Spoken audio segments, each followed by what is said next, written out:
Welcome to the Spring Forward Podcast. I'm your host, Spring Richardson-Perry, the organizational change agent that is going to help your business achieve the excellence you desire.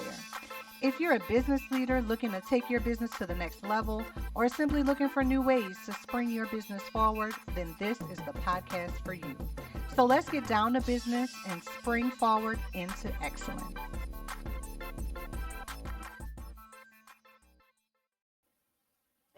Welcome to another episode of the Spring Forward Podcast. I'm your host and organizational effectiveness consultant, Spring Richardson-Perry.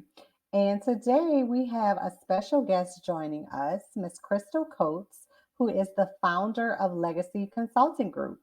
She has over 20 years of experience, and Crystal focuses on creating sustainable social impact through strategy, training, and advising. So, everybody, help me welcome Crystal. Hello, hello. Hello. I'm so excited. I'm excited too. How are you today, Crystal? I am doing okay. It is one of the great things about managing my own schedule. It means I can go for a walk before I get started with my day. One of the great things about getting older is sometimes your body is very explicit with you about what it needs. So I got my back patches on now that I've come back from my walk. But let us jump right in, guys. So, today we are talking about equity and community, the intersection of those two things. And specifically, Crystal, give them a little background on what it is that you do. Tell the listeners exactly what it is that you do. Sure. So what I do, I've spent the last 2 decades working in the nonprofit sector, particularly in community-based programming. And a lot of that centers on how do you create points of access for communities that require access. So really thinking about how do you create opportunities to bring resources together with the people who need those resources. And where I'm from, and in most urban areas, those are people of color, specifically Black communities, low income communities, and we'll get into it, but being very explicit that those two are not synonymous, they are not the same thing. Right. Um, Thinking about how we think about cultural specificity, and really thinking about how do you program around specific needs. So I'm taking that experience and applying it to my consulting practice now, really helping organizations get clear on what is the impact you're trying to make, what is your understanding of equity, and how does that apply? And do you actually have the actions of equity? So that's one of the things that, as the terminology around diversity, equity, and inclusion has become more integrated into our day to day conversation, one of the things that people are noticing through a lot of research and a lot of study is the words are there, but the actions are not. So a lot of my practice Yes. is around how do you develop the actions of equity and what does that look like for you and your organization? So I'm so glad you said that because that leads me right into what I want to talk about, right? So, when we talk about equity in organizations, and specifically as you're working with these organizations to achieve some sort of organizational effectiveness, right? What does that what does that look like in practical terms? How does it contribute to impact? To me, so this is one of the things that I say there is no impact without equity. So, impact by definition is a measure of change, right? You cannot measure change unless you understand your baseline. So, understand where you are right now. You have to understand what are the specific resources you will apply and be able to evaluate the cause and effect of the application of those resources. So, for example, there's organizations that I've worked with around, say, diversifying the artists that they work with, um, either the artists that they contract to perform or create, or the artists that they help train or engage in programming, et cetera, et cetera. And often what I get is like, oh, we want to have a pipeline program. So we want to start working with them in middle school, and then we'll start seeing the diversity in our organization in terms of who we contract with and who we hire. Well, do you actually have a plan for that? So if you're talking about starting working with somebody in middle school, and then 20 years later seeing the diversity change on your stage, are you actually prepared to stick around for 2 decades and measure that change? Do you have a plan for that? And also, taking a step even further back, is that actually what's needed right now? Because that premise imagines that there is no one right now that is skilled and prepared to do the things that you want them to do. So there's no artists that are skilled enough to perform on your stage right now. There's no artists that are skilled enough or prepared enough to teach your community-based programming. And we've all heard that answer back of, well, I've looked around and I can't find anybody. Okay, so let's look at, where are you looking? Maybe that's the thing that needs to change. How are you asking? Maybe that's the thing that needs to change. How are you inviting people in? How are you creating a welcoming environment? And are you being specific? Because what will be welcoming to me as a Black woman from the Midwest may not be welcoming to a Latina person from the East Coast. You know? So have you actually thought about what that is? And especially when you're working with a lot of different communities, and it doesn't have to be people from different geographic areas. It can be just different size of town, different nationalities, different ethnicities, different identities. Have you actually thought about what they need in order to do the change, to create the change, to see the change that you want? Oh, girl, we are digging in deep. We And got a lot to get through. it is, but it makes sense though, right? Because even like you said, the way that you perceive something as a Black woman from the Midwest could be totally different than the way I perceive something as a Black woman from the South.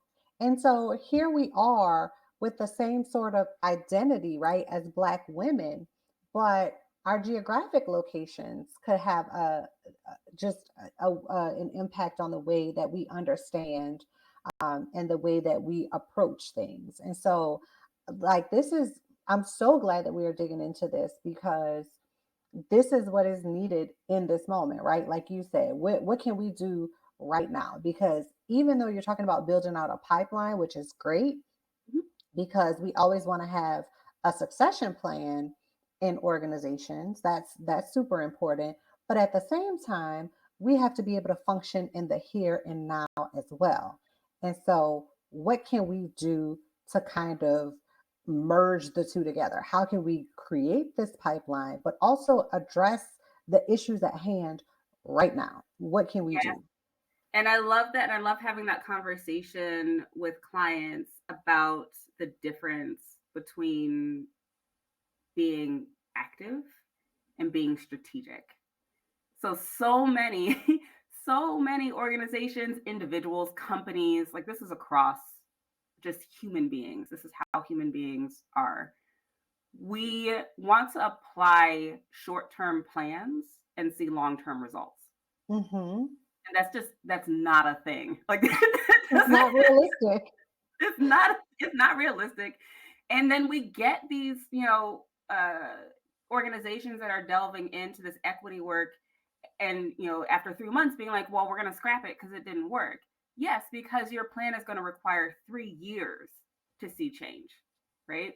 Because if you're really thinking about equity, and especially applying equity in a system, right? So there's multiple actors, multiple points of influence, really getting down to, what do you control and how do you measure your control, and then the effects that have happened based off of what you've done, but also recognizing the things that you do not control. So you do Hmm. not control the financial system. You do not control government. You do not control the laws around education, unless you sit in a position where you can actually do that. And it's wild to me sometimes how little investigation we do to understand what we control. We just start doing stuff. My best metaphor that I use with people when I'm talking them through this concept, because I know sometimes when we're getting into this equity work, it can feel very heady. It can feel like a lot of words, and we get wrapped up in like, what does it actually mean, right? We get in this interpretation cycle. So the way that I talk people through it, um, say that you jump in the ocean, right? And you just start moving your arms and legs. Now, just because you're moving your arms and legs, that doesn't mean that you're swimming. Right. You might just be surviving. You might not be surviving. You might just be staying put, and having an understanding of what it is you're trying to do. So there are some organizations where their impact is actually just enabling people to keep their head above water. So Hmm. think about a lot of our government agencies. Like I used to work in housing and realizing like a lot of that is just positioning people so that they can keep their head above water with the hopes that if they can do that for long enough, a life raft will come around or they'll figure out how to swim and actually move somewhere because swimming actually requires like making some Movement. distance. It requires a destination in mind, all those Yes, things. But that is their understanding of where their impact is made. And that is part of what they measure is how many people have we allowed to just be stable. And sometimes we look at that and we say, well, they're not making any impact because nothing has changed for that person. Yes, but the impact might be that nothing has changed. It may exactly. not have gotten better, but it certainly didn't get worse.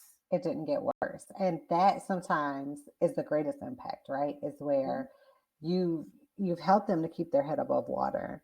And we may not have seen any actual movement forward, but there was definitely no backward movement. There wasn't a current that came in and just whoosh, wiped you Exactly. off, right? And so I love that. And this brings me to my next thing because you said you worked in housing, and there's a community connection to this in terms of, um, like you said, there's no impact without equity, but there's a sort of community building that has to happen as well because everybody kind of sort of has to be on the same page, working towards the same goal. And so, how in your experience, um, how have you seen organizations that maybe have successfully integrated community building into their strategies? And has that influenced their overall impact at all? Yeah, and I love this because it touches on one of those challenges around creating community and creating sustainable partnerships. So I would actually argue that you don't all have to have the same goal, but Hmm. you do have to have alignment. So, for example, there was a client I was working with and facilitating a conversation around a partnership that they're entering into or potentially entering into to develop a community space. So, actually buying a building, they would all have offices there and really thinking about the impact it can make to a particular community. These are all different organizations, different missions, different budgets, different staff sizes, et cetera, et cetera. To expect all of them, and it was like 5 or 6 organizations that were present, to expect all of them to have the same goal, slightly unrealistic, right? Because they all have different pressures, they all have different points of influence. We're dealing in the nonprofit space now, so they all have different boards. Right, For profits, they have right, different objectives completely from nonprofits, and don't even start on putting those together, right? In a right. shared partnership between, one of those PPP partnerships, public-private partnerships. You have different goals in mind, but where Hmm. is the point of alignment? That's actually what we're trying to get at. So facilitating that conversation and really talking about what is the change that you all want to see in this community, and can we align around that? Knowing that what you will get out of it will be different, but you are all kind of focused in going the same direction in order to get these multiple things and recognizing life is about multiplicities, right? We're all different people, we all need different things, and those resources can be applied to those multiplicities at the same time. So That's sometimes it's a lot of ground like trying to be in agreement as opposed to being in alignment. I love how you have explained this, right? Because in my head, when I think about being in alignment, I'm thinking about, well, we have to be on the same, like we have to be thinking about the same goal, right? But it's not necessarily true because, like you said, nonprofit, for profit, completely different trajectories, completely different goals. They each have boards, but their boards serve completely different purposes. Mhm. And so when you just explain, I mean, that was perfect explanation of alignment versus having the same goals. And I love it. And again, that's super important when we're talking about equity and the impact it has in the communities that we're serving, because for, like you said, these public private partnerships, a lot of those things happen. And for whatever reason, the private space has gotten into it, the public space or the nonprofit space is always going to be mission driven and have a completely different reason for doing whatever it is that they're doing, as opposed to what the private investors are coming in to do, whatever their interests are in that moment. And so I love how you said that, but also moving into the next part of that is figuring out the resources that are available that can be utilized to make that happen. So tell me about, um, talk to me about that, right? Because community building comes with challenges always. And so, um, what are some, first of all, what are some things, some tangible outcomes that you've seen, but also what are some of the hurdles that you've encountered, um, as you guys have worked towards those outcomes? Yeah, and I'll give a couple different examples. So, one of the things, like I mentioned, my background is primarily in programming, right? Hmm. And what I love about programming, it really is one, understanding that you program for humans. And I'm laughing because it sounds like a really basic thing, but But but it's not. it's not. It's And not. getting people, sometimes we lose sight of the fact that we are programming for humans, and humans are by design irrational. Like Hmm. we do things that do not make sense, even for our own self preservation, because we have this wonderful thing called logic that we think, and your listeners can't see my air quotes, that we think is just, They'll see them when we put this, because this one is going to be live too. oh, So I would have they'll fluffed see, my they'll fingers see really the good. airports. But yes, yes, the sometimes we think that our logic and reason is so precise that it is shared with other humans. And so we think we can predict how they're going to operate, how they're going to act, how they're going to respond to things. And it's just not true. Like it's not true. You have ideas about what people might do, but you can't actually tell the future. So things like when you're creating plans for the kind of the sharing of resources, you have an idea in mind, but part of the work is actually creating in that plan opportunities to evaluate whether that's working. I think a Hmm. great example, working with, there's two examples I'll give, working with programs I've done in the past around capacity building for nonprofit Hmm. organizations, and really thinking about, oh, if we supply this resource like a grant or subsidized costs for services, people just flock to us, right? Because we have all these clients in this demographic who can't afford our services and therefore don't do it. So if we subsidize this, they'll just come beating our door down. And when it doesn't happen, what is the natural reaction to that? Oh, it's because they don't understand. How many capacity building programs have we heard or seen that center around educating people? Hmm. Oh, you just don't understand how valuable this resource actually is. And that's why you're not doing the thing that I want you to do. Right. And talking people through, that's not that's not the problem. At The all. problem isn't that people are uneducated or unable to understand what it is that you're offering. The problem is, have you offered it in a way that it's clear to them that what the value is to them?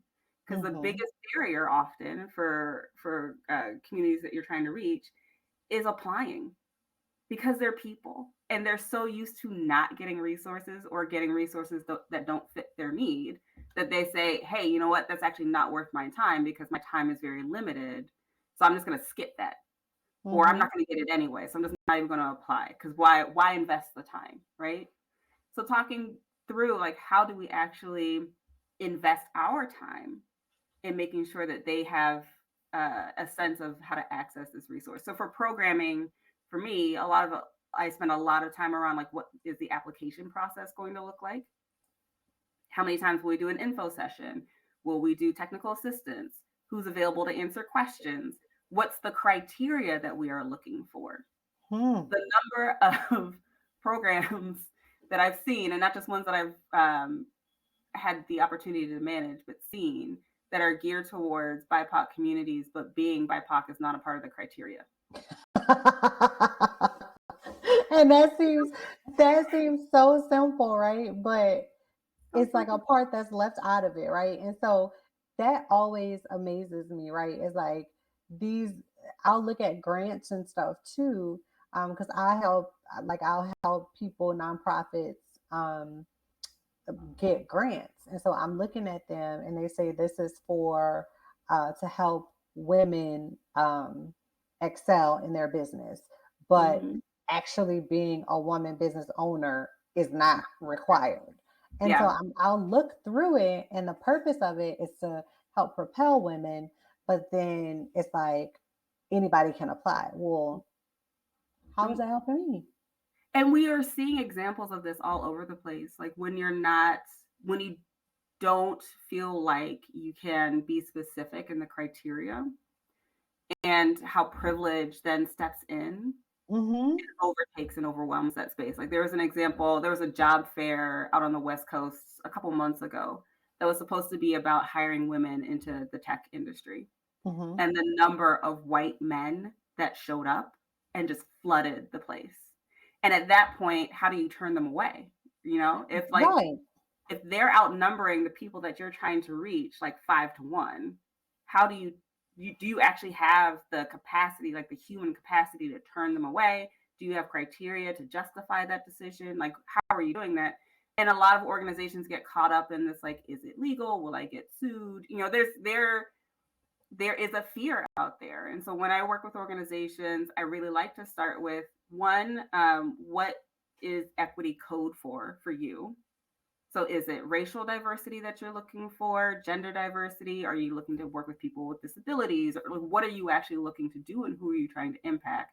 And is what you're offering actually going to help them in any way? Have you done that research? But And then also, what are you going to do? what are you trying to do? And that's, I'm thinking about what you're saying in terms of the tech fair that they had, and they wanted to bring more women out, but perhaps there are not enough women trained in tech to have been out, to outnumber the men. Or where were they advertising these things? Did they go to the schools and put this up? Because I bet if you put it at the schools, the parents would get it, and typically the mom will get the information. And that's not to discriminate against dads who take an active role in the home, but it's just what we see mostly is that moms keep up a lot more with kids' education. And so if you put it in the schools for the kids to take home, or you go to the after school activities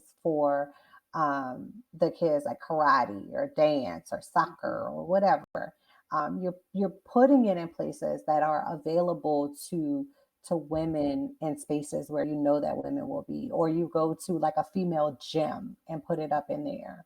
Yeah. Or just going to spaces where you know there are mostly women, so that you can attract them. How were Mhm. you specifically targeting women to be here in the first place? Yeah, and so So, now you're getting into, like, outreach strategy. Like, what is your outreach strategy? Who are you trying to reach, and how? And I see this a lot, particularly with folks that are trying to reach non-English speakers. You can't just make a Mhm. sign in another language and be like, got it, like this. It doesn't work that way. There's Oh my trust issues you gosh. have to think about. But with this example in particular, like we can I definitely we can circle back to the language thing because that is one of my soapboxes. But with this example in particular of the career fair, I think one of the things that is really really hard for organizations to wrap their heads around and even prepare for, there were more than enough women present on the day of to take advantage of that fair, right? Mhm.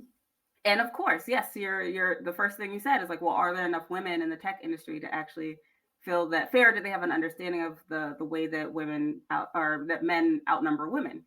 Yeah, that's why they're having it. Like we can see how men outnumber women in the sector. So we want to have this fair because that's our equity, right? We want to have this fair specifically to change the percentages, right? So this is the change that we're wanting to see. Great, that's a great plan. Like you've done some investigation into what the environment is, you have pinpointed a specific need, you're developing a resource that speaks to that need, that's within your capacity and would create substantive change, right? The thing that you forgot, how am I going to control for the criteria?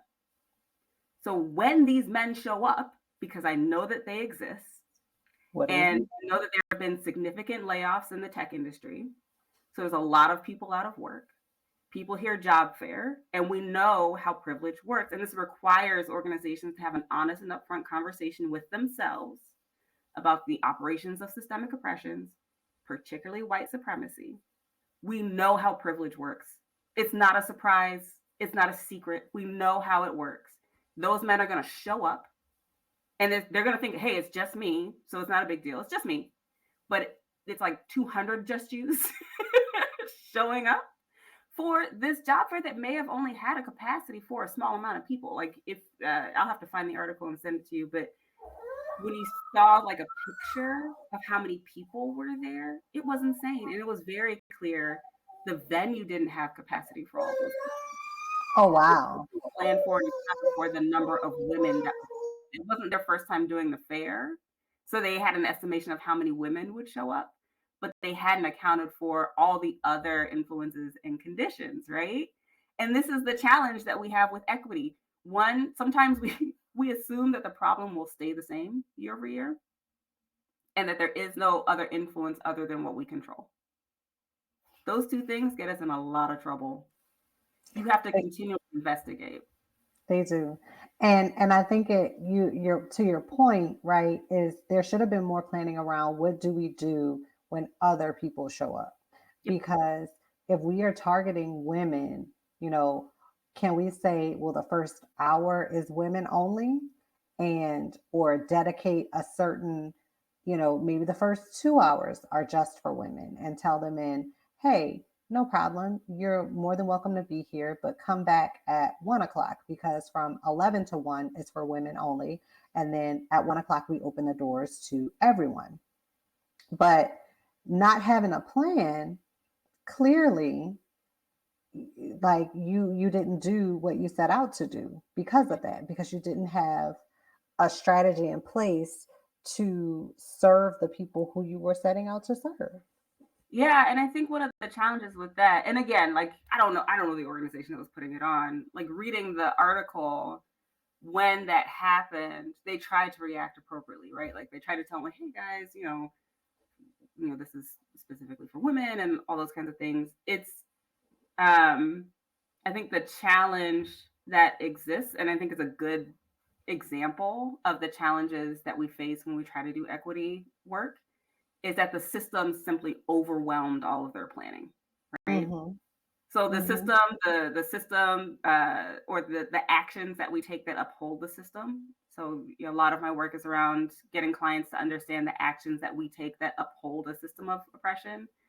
The system is what tells, like, hey, white male, I can go to that fair too. I have a right to it. I have a right to it. How are they even understanding what a woman is? How are they defining that? Like there's so many things, right? And really getting into the challenges around, especially when you're thinking about who are you trying to impact, the challenges around how are you defining things, and how are you, what are you planning to defend, and where do you stand on things. It can be really hard because a Mhm. lot of times, like, we go into these equity spaces, we're not trying to hurt people, but Mhm. sometimes that not trying to hurt people makes us feel like we can't have any boundaries, and that's just Right. simply not true. You need boundaries in the equity space. For Right. example, one of the things that I do is I host a event called Connecting Black Women, and the whole purpose of that event, we kind of talked about this. The whole purpose of that event is to create a space for Black women to network with each other. And again, like, this gets into the conversation around the goals may not be the same, right? So, as the person who programs that space, my goal is to create a space where Black women support each other in a way that allows us to articulate our goals and ambitions and feel like we can actually move forward on them, right? The women coming to that space might have a variety of different goals. So they might be looking for a mentor, they might be looking for a new job, they might be about to lose their mind at work and they just want to vent and talk to somebody, right? I don't know. Like, it's an open space, like, it's a ticketed event, but it's an open space. Anybody who wants to attend can attend. But I have to create criteria around that space, right? Because the reason why I'm hosting that space, not only off of my personal experience, but there's a lot of data to back up, Black cisgendered women experience more oppression in the workplace than almost any other demographic, to the point where it is taking years off of our lives. There Mhm. is a physical response to the trauma that we experience, particularly in the workplace. So, creating a space where it doesn't solve that, and this is, again, this is another one of my soapboxes with equity. You're not solving anything when you are creating impact, right? Creating a space where we can just, you know, it's a terrible analogy, but, take your bra off at the end of the day and just like, oh, whew, y'all get it? Mhm. Mhm. You guys understand. But part of my obligation as the person programming that space is to measure and evaluate. So I ask, what brought you here today? I ask, are you leaving better than you came? Mm, Right? I love it. Intentionally trying to pair people up because I know that people are coming here to network, right? So I want to make sure Mhm. you have opportunity to meet somebody you didn't know, because otherwise you're not really networking. We've completely missed the purpose of it, right? Completely miss the purpose. And but that's my responsibility as a programmer, is to understand what levers I can actually control, what I can't control. I can't control what happened to you before you stepped into the space. I can't control what happens to you after. I can measure and try to have that influence and impact how I design the space, right? That's my obligation, but I can't assume control of things that are outside of my purview. That's hard as someone who cares. And this is, where I get back to, like, we often go into equity because we have big hearts and we care. And that's true of nonprofit folks and for profit folks. But having that tough conversation with yourself about what can I actually control, um, what are the boundaries for me, and knowing what my impact can look like, and being able to measure that. So when I hear things like, I came into this session just having a really tough day already. And these are sessions that are the first thing in the morning. So knowing that people are coming in and already have had bad meetings at work. Mm. I came into the session just thinking I was going to have the worst day, and I left feeling like I could get through it. Right. I connected with people who can be my business partners. I found a mentor. I have, one of the things we measure, have you actually set up meetings with people you met today to meet outside of this space, right? So you want the measurements to be in alignment with your intended outcomes. I think sometimes Mhm. people forget that. What you measure has to actually ladder up to the outcomes and vice versa, to understand where your impact actually lies. I love that. I absolutely love that. You do, and as former educator, right? I'm always thinking about what am I looking for in terms of tangible outcomes? What do I want them to take away from this? And how am I measuring that? And so it makes perfect sense, right? That you measure exactly what it is that you're hoping for people to get out of whatever it is that you're putting on. And so I love this. Crystal, I'm so glad we had a chance to talk about this and really put this out, because I think, like you said, equity, and especially right now, DEI, um, is under attack. And equity itself has so many different meanings to so many different people. And I'm so glad that today we were able to really dig into um, the differences. Like you said, what does equity mean to you? Because there are differences, right? Racial equity, gender equity. Is it some places are looking for equity in terms of parents versus non-parents, because that's become a big thing too in organizations. And so, what does equity mean to your organization, right? And what are you looking to get out of this? So, I want to kind of wrap it all up. And for our listeners that are sort of eager to implement these principles, what are some actionable steps that these organizations can take to foster equity and build a stronger sense of community? Well, first and foremost, they can hire me as their consultant. Uh, Let's go. We're going to tell you how to get in touch with her too. That's coming. I mean, honestly, one of the first steps that I have with many clients is just facilitating that uncomfortable conversation. Mm-hmm. So really, really sitting down and saying, what's our capacity for change? And not just our time, but our dollars, our Mm-hmm. staff, our skill, our knowledge. So really doing that assessment of, we see this need, do we actually have a capacity to impact it? And I love organizations that are already thinking about that. I had one organization that I was working with super early on, and they came to me, um, and they were just like, well, we want to do something around racial equity, but we realize like we are all part-time staff, we are almost exclusively white, and when we have conversations about it, we tend to end on things that make us feel good but don't change anything for anybody else. Mm-hmm. And they're like, we don't do education programs, so we're not going to do that, but we don't know what we can do with the resources that we have. And so it was a conversation around, how are you understanding the problem? What are the resources that you have available to apply to the problem? What might the problem need that you don't have? And we actually, in one of the workshops that I run, so I run a workshop called, is it equality, equity, or justice? So understanding that those are three different words that mean three different things. Mm-hmm. But part of the planning of that is having a conversation about, what is my capacity, and where I don't have capacity to meet the need. Is it something I can learn? Is it something I can partner with somebody on? Is it something I can acquire? And then the fourth one, which is my favorite question to ask yourself, is it something I should just leave alone? If I don't actually have the capacity to make substantive impact, why am I stepping out there promising people I can help? Just leave it alone. And that is hard for us, especially That is as hard. people. Just leave it alone. This is not going to get you your ticket into heaven, and you can actually cause more damage that way when you step in Yep. trying to meet a need you don't have the capacity to meet. So asking, should I just leave it alone until I'm in a position to do something more meaningful? But I think that's how folks get started, is really having that tough conversation. What can I do? And circling back to what we were saying about programming or equity work that centers on working with non-English speakers. Oh, well, we want to offer this service in Spanish, so we're going to translate all the materials. Okay, great. Does anyone on your staff speak Spanish? So when somebody calls with a question, is there anyone to answer them?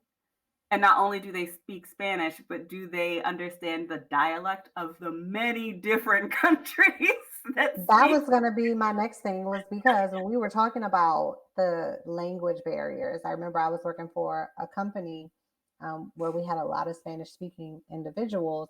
We actually had a lot of different languages that were spoken. We had Burmese, we had um, a bunch of different Asian dialects, we had Spanish, but it's a bunch of different Spanish dialects too. And I remember they wrote something in Spanish, and one of the managers wrote, they used like Google Translate or something.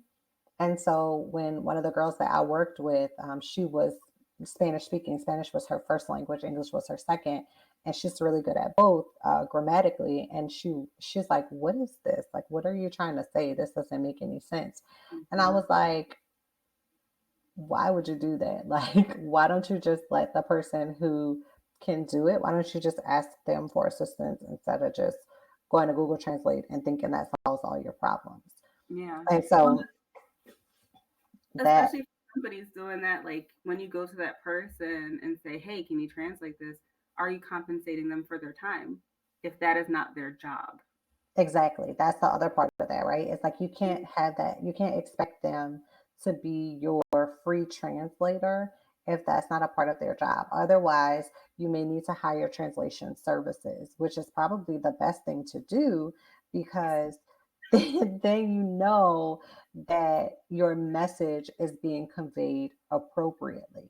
And so, again, these are things that people don't think about. And so, like Crystal said, if you really want to um, implement some actionable steps, right, get in touch with her and let her come in and help you. And so, how do they get in touch with you, Crystal, if they do want to bring you in to help their organization?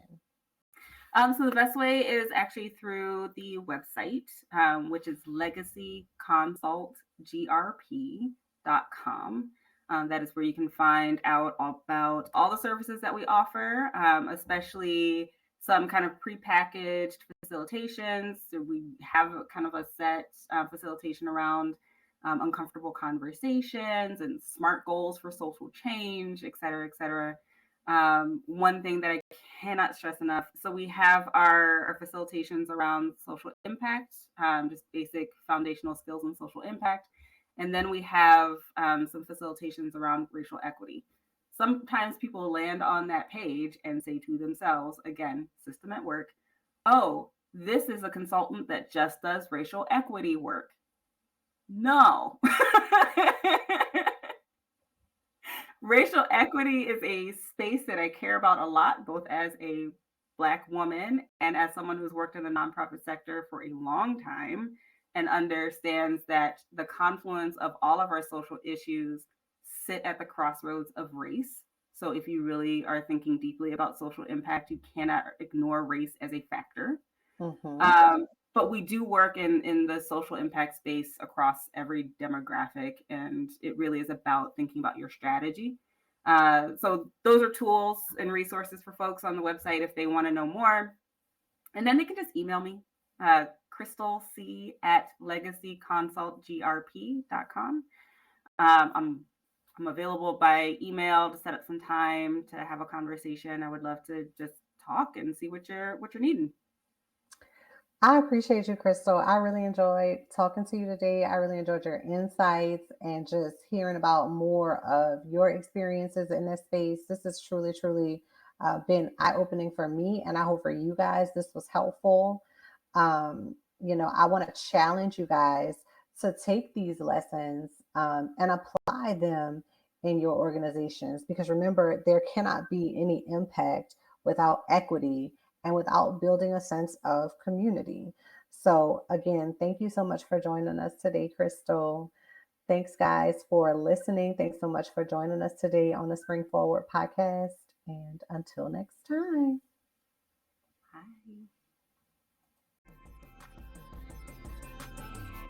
Thanks for listening to the Spring Forward podcast. I hope you were able to capture some of the gems that were dropped and are excited to start using the information to help your business spring forward into excellence. I would love to hear some of your biggest takeaways from this episode, so connect with me on LinkedIn or Facebook or tag me on Instagram at springy_springtime. And don't forget to subscribe to the show so you don't miss an episode. And if you'd like to learn more about how we can work together, visit the website at time2springforward.org. That's TIMETOSPRINGFORWARD.org. And until next time on the Spring Forward Podcast.